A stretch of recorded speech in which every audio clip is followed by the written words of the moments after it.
It could have. Fortunately enough, it didn't. Thank you. Sit down, my man.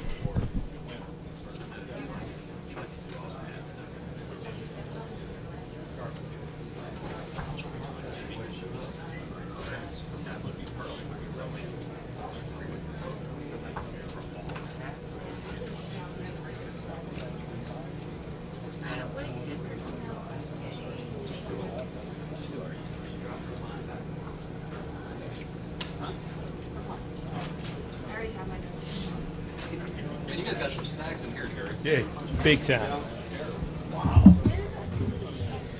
Okay, let's start with our continuing, I guess I should say, our 56th annual Folds of Honor Quick Trip 500 post-race press conferences, and we're joined by our today's winning crew chief, six-time NASCAR Sprint Cup Series championship crew chief Chad Knaus. And Chad, congratulations on this win.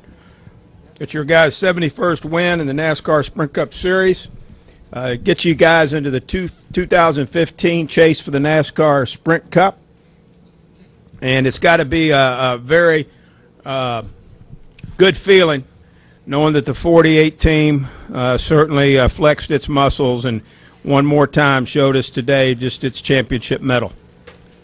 Yeah, thank you, Kerry. It was a great day. Obviously, it was really a lot of fun. It didn't start off the way that I wanted it to. Obviously, with missing qualifying and not being able to go out there and see the potential that the 48 car had at that point. But boy, dropped the green flag. It was really actually a lot of fun watching, knowing that there was going to be a competition caution at lap 25, and watching Jimmy and Jeff and Kevin just rally through the field in those first 25 laps. I thought was just fantastic. So that was a lot of fun. I enjoyed that. And then we were able to get up front and have some good runs today. It was a lot of fun. We enjoyed it. Very proud of Jimmy and the efforts that he did. Really super proud of the new guys on the 48 team, and especially everybody in the 4888 shop, because you know we went down to Daytona. We qualified well and won both 150s and had a good shot at finishing 1-2 here today. So I think it bodes for good things to come in the 4888 group. Questions now for Chad. If you have one, raise your hand. We'll start right there in the middle with Mike. Excuse me, Mike Neff from FrontStretch.com. Chad, your first go-around with the brand new rules package, how was it from an adjustability standpoint and overall preparation for the car? It wasn't a ton different than last year leading up to the event, but I think Atlanta's a bit of an anomaly with the tire wear and the way the strategy plays out. Most of the racetracks that we go to, you don't have that much of a tire fall off. But from our standpoint, it was a challenge. Thursday practice session, Friday qualifying time, and yesterday throughout practice. We didn't have the car that we needed. And fortunately enough, my engineers and myself, we really put our heads together last night, came up with some good ideas, and it worked out for us today. Let's go right here with Matt, and then we'll go to Bob, and then to Brent. Matt, Bob, Brent. Matt Weaver, PopularSpeed.com. Chad, a lot of tech issues all weekend, even leading up to the race today. With your team specifically on Friday, what were the issues, and do you expect that to continue into Vegas? I hope it doesn't. How's that? It was tough. You know, NASCAR right now, they've got officials. They have a group of officials, and once the inspection process begins, they kind of separate. We have some in the Nationwide garage, some in the Cup garage, so they're maybe just a pinch understaffed and trying to get their rhythm figured out.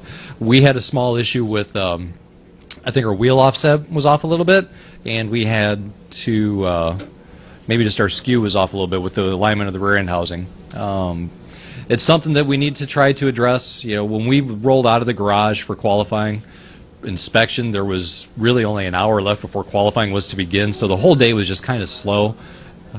I think once everybody gets familiar with what their jobs are, I think that'll start to get faster and go faster to where we won't have this much of a backlog. But it's difficult. It's difficult to do that, and NASCAR is trying to provide a level playing field for everybody, but it's definitely something that needs to be addressed. Let's go over here far right to Bob, and then we'll go to Brent. Bob Hocker, ESPN. There was some talk before the season started that this package would be better for Jimmy than last year's package, but I mean, you won Texas, you finished 4th here last year, so should we read much into today? I hope so. You know, we did hit on some things last year that we thought were going to benefit us this year. Again, like I said, we didn't have the cleanest Thursday and Friday or Saturday. Things kind of came together pretty well for us today. But I do think this type of package will help Jimmy. I think it'll be better for him with the lack of grip. But when we go to some of these other racetracks, it's just going to be a different format. It's again, the tire fall off here is a bit different than what we'll have everywhere else. I think that we've got a good package, and I think that we're going to have some good things coming. I think that we did a lot of work over the winter that to make our cars better and understand them a little bit better, and I think it's going to definitely help. But I can't put it all on the aero package or the downforce adjustments. I think a lot of it has to do with the preparation that the guys did back in our home. Let's go over here far right still. Brant. Brant James, USA Today Sports. There was a lot made outside of your team last year that you guys didn't win your first race to like race 12, I think. Now, that said, you won 4, but the points finish was way down from what you're used to. Is there anything that we can sort of divine from this? You've won early. Anything that points that you guys are, you know, headed back in the right direction where you want to be? I just know that we're going to continue to work and try to do the best we possibly can. That's the kind of the vintage 48 methodology, you know, is just if you win, you just put your head down and keep digging and try to get the next one, and that's kind of how we're going to approach the season. There's no layups. Just because we won today doesn't mean that we're going to go to Las Vegas and knock it out of the park. I think we've got the ability to, but I don't think that there's any givens by any stretch. Let's go, Jim Utter. Raise your hand, Jim. Jim Utter, Charlotte Observer. You mentioned this a little bit earlier, and you also mentioned it on the radio right before the competition caution that you kind of praised Jimmy on his driving early in the race. As long as the two of you have already been working together, do you still find time surprising what each of you is able to do at times? I definitely do. I mean, when he's on and he's switched on and the car's in his comfort zone, it's amazing what he can do with the race car. Watching him, it was so much fun, man, watching those guys that first 25 laps. I don't know what you guys were watching, but I mean, damn, that was awesome. You know, I mean, we're talking 3 wide, up at the top, down to the bottom, going through the middle, and it was just fantastic. And, I mean, I'm telling you guys, the racing that we've got in our industry right now is the best racing in the world, period. And to see Jimmy do what he did today was just phenomenal. I mean, he just did such a spectacular job. To come from all the way back there, like the 4 did, and run up front all night long, I think it just speaks volumes to the talent of those two guys. Other questions? Let's go to Stan. Stan Creekmore with Competition Plus Chad. The final 13 laps, did you sit up there and sweat? Or were you confident that he could get everything done? There was no sweating, I can tell you that. I was freezing today. Holy smokes. It's nice and warm and toasty in here, I noticed, but it was cold out there. I was nervous for sure. Dale had a super fast car, obviously. He was very aggressive on the restarts and was, you know, he had his plan before the green flag ever flew of what Dale was going to do. And you could see that materializing before we even got to the start-finish line. So I had concerns, but, man, you know, getting down through 3 and 4, Jimmy just rocketed through 3 and 4. Once we got the lead, I felt like as long as it stayed green, we'd be able to maintain it. But, man, you just never know, right? You know, shoot, Dale was running second to us handedly ahead of Harvick and hit a piece of bear bond on the front straightaway and knocked the front end off his car. I mean, that very easily could have been us. So, fortunately enough, it wasn't. And that's something I hope in somehow, some way we can address as an industry to try to get it to where we don't have race cars on the racetrack with parts and pieces falling off of them in the middle of a race, especially in a situation like that. But, you know, that'll be a later discussion, I'm sure. Take one more question. Kenny Bruce. Always a good one to wind up with. How about that? If the racing was so good, maybe they should start a bunch of you guys in the back every week. Yeah? That's what they do on the late models, right? They invert them. Hey, can you talk about your all's day on pit road? Did you all have maybe not issues with your team, but I mean, whether getting in and out of the pits or anything like that? Yeah, that was a direct result of us not being able to qualify. I think I picked, where we start, 38th or 39th, whatever it was. So believe it or not, there's only a handful of pit boxes left, right? So we had to kind of shoehorn in where we could. And with the 19 being so far ahead of us, because they qualified well and ran well, we always had to come in behind them. And then the 34 car for the first half of the race was doing a really good job of maintaining on the lead lap. So we were shoehorned in the middle of two cars, and we couldn't get in. And then after we were done with our pit stop, we couldn't get out. So we lost, anywhere from 6 to 8 spots just about every pit stop for the first half of the race until we were finally able to get ahead of the 19. And once we got ahead of the 19, we could get into our pit box cleanly. And then subsequently at the same time, the 34 car went a lap down. So once that all happened, then the guys were really able to knock out some super pit stops. They did a great job. I think we beat the 4 car off of pit road one time. We came in second behind them and beat them and maintained a lot of the other times. So they just did a great job. How frustrating is that when you're in that situation where you're... Yeah, your hands are tied. There's really nothing you can do. And it is frustrating, but again, it's a direct result of what happens on Friday. And that's why I've said time and time again, your race starts on Friday. How you qualify sets you up for the event. It sets you up for your pit selection. It sets you up mentally. It does the whole thing. Unfortunately, for us, whose ever fault it was, ours, theirs, culmination of both, we just didn't happen on Friday for us. Chad, congratulations on this win, and we'll see you in Las Vegas. Thank you.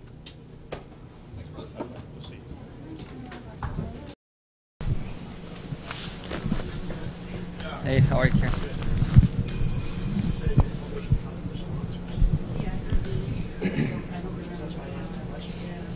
Congratulations. Thank you. Okay, we're going to hear from our race winner right now. That's Jimmy Johnson. He drives the number 48 Lowe's Chevrolet for Hendrick Motorsports. He's our 6-time NASCAR Sprint Cup Series champion. This is his 71st career NASCAR Sprint Cup Series win. His 4th victory here at Atlanta Motor Speedway.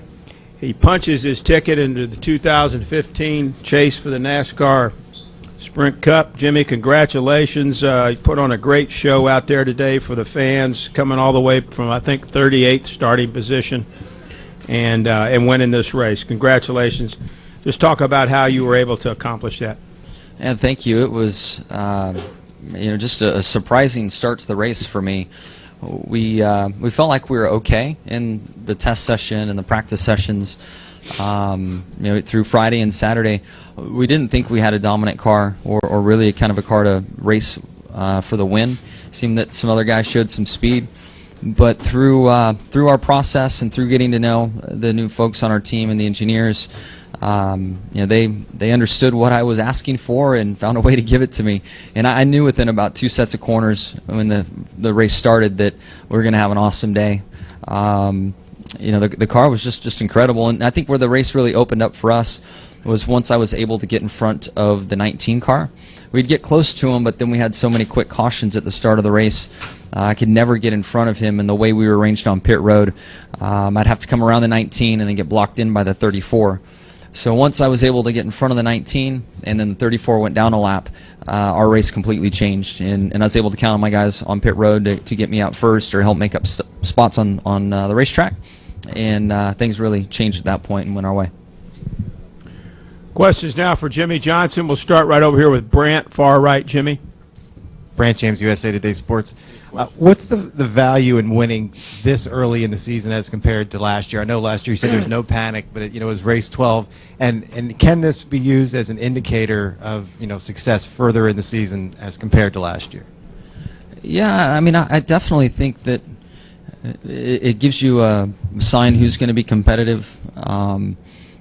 This track is a little unique with how much tire wear, tire fall off that we have, but this does a lot for us. We feel really good about coming here and having this kind of showing, and I think what we did here we can take to a lot of the racetracks ahead. So excited about it, and it takes pressure off in some ways. I mean, we don't have the questions of are you going to win this year? The stuff that kind of is out there through the fans and what goes on in here.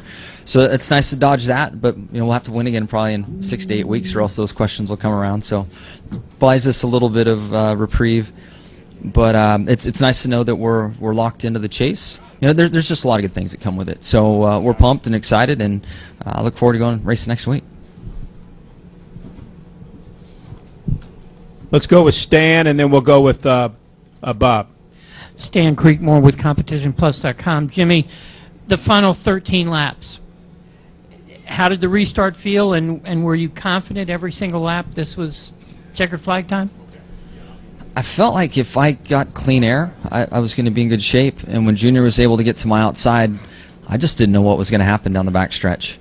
And I felt like I could probably run flat out through 3 and 4, and I just tried it and made it. So it definitely took big commitment throttle-wise to get that done. I felt like he might make that move. I saw him on an earlier restart kind of favor to that side, but I had a car to my outside that held him back, and with the 20 being on older tires, I kind of knew that was coming, and I thought I had it defended, but he still found a way to get to my outside. Off to your right there, Jimmy. Bob? Bob Pockris, ESPN. Talked a little bit before the season about how this new package might fit your style a little bit better. So I guess the question is, does it? Now, you were 4th here in last August, and you did win at a mile and a half in Texas late last season. Yeah, it's hard to say for sure, but the Texas and Atlanta, a lot of those tracks with high wear, we seem to shine at, regardless of package. I think next weekend in Vegas will really be a telling sign which teams are kind of geared up for the meat of the season and what our season's based on. So this doesn't hurt by any means, but I'm feeling really good, but I'm not 100% there yet. We'll figure that out next weekend.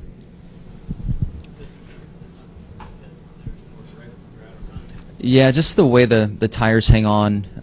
Here we have like maybe 3 or 4 second fall off in tire, and at Vegas it'll probably be under a second. So it's just a different dynamic in how the car works. Anybody else for Jimmy? We'll finish right here with Kenny, and then we'll go to Kenny, and then we'll go to Mike, and then we'll go to the gentleman right there in the back. We'll finish with him. 3 more right here: Kenny, Mike, and the gentleman in the back. Kenny Bruce with NASCAR.com. Jimmy, first of all, a couple things. Chad talked about how exciting it was watching you guys race from the back at the start of the race. How concerned were you that you had to get out from back there, and how hard did you push your car? Were you worried about abusing the tires or anything like that, trying to get to the front? I felt like with the competition caution at 25 laps, I felt really confident that I could run hard and not worry. And I felt that way. And then prior to Chad putting the window net up, he said the same thing. He said, man, just go hard. Those leaders could be coming. And the way practice went, we weren't so sure we were going to be that good. And we felt like we needed to take advantage of things and get rolling and run hard. And also, your teammate Jeff Gordon, in his accident, hit a portion of the wall that didn't have the safer barrier installed. Again. That man will find a spot. We thankfully there's a lot of people paying attention to it, and we can get this addressed. And I'm under the impression that all the tracks are on board, and NASCAR is definitely on board. It's unfortunate that we're so many years removed from the inception of the safer barrier, but I think we're on the right track and going to have it everywhere it needs to be. We just need to send Jeff out on the track and find out where to put him. I mean, that guy will find the opening. Let's go to Mike, and then we'll finish with the other gentleman. Go ahead, Mike. Mike Neff from FrontStretch.com. Jimmy, coming to the track this morning, I was reminded of the 2006 Daytona 500 when it was very cold and damp and foggy all day.